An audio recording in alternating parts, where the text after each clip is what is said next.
You asked whether every lesson needs to be a Jesus lesson.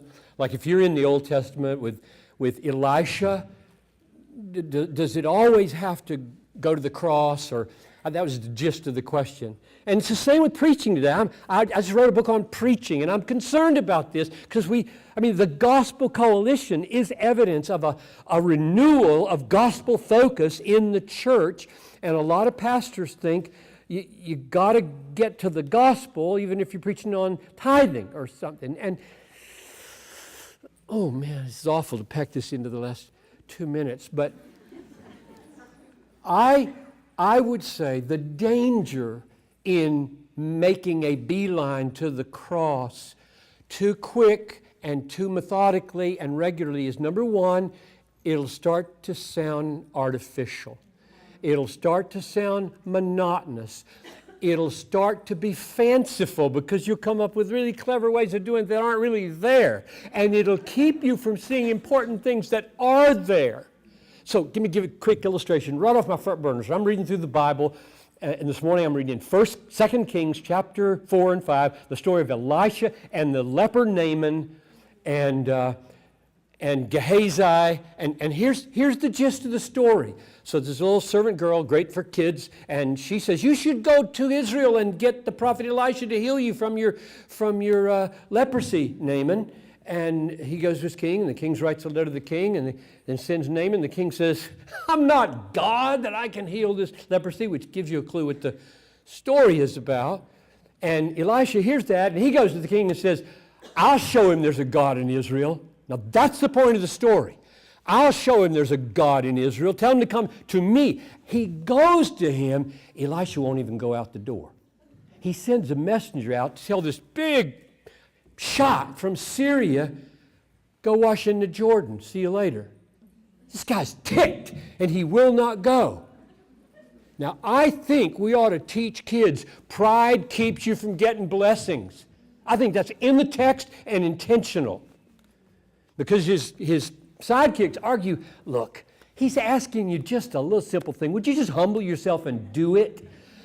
And when he comes up out of the water, it says his skin is like the skin of a child. This is about childlikeness, receiving blessings from God. So that's lesson one that you might miss if you say, he got washed in the Jordan from leprosy. Jesus will wash you from a worse disease. End of lesson. Not a good way to end the lesson and miss all the points. Here's the second point. Gehazi, as soon as he sees he's clean, Elisha says, I'm not taking any money for this. We don't sell good news here. And you're going to talk about gospel preachers on television with these kids, okay? We don't sell. We don't sell the gospel. I'm not taking anything from you. You go back and worship the true God. Gehazi, the servant of Elisha, said, that's crazy.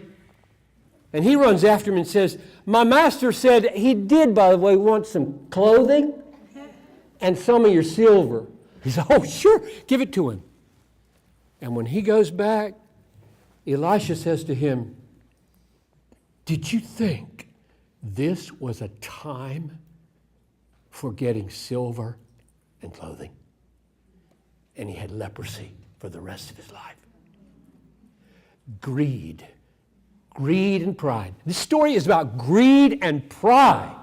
And if we run to the cross from the dipping in the river before we see the point of the story and tell these kids, you got to be childlike, you got to be humble if you're going to know God. You got to not love money. And if you know preachers who preach for money, they're not real preachers. You got to say that. Now, when you're done, you can say, the three songs you sang at the beginning of Sunday school might have been all about Jesus. That may be all you need. We're about Jesus every week in this room. Nothing comes to you but with Jesus. If you say, how do you become humble? How do you become free from greed?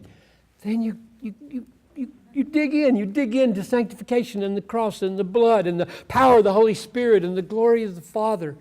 So my caution with that movement in preaching on Sunday morning and in teaching kids is there's a real good impulse behind it, because we're not mere Jews and we're not mere Muslims. Therefore, we shouldn't read our Old Testaments and interpret them in a way that a Muslim and a Jew would be happy with our interpretation. Which means we got to be Christian. And so you do get there, but how you get there, please don't miss the awesomeness of Deuteronomy or 2 Kings.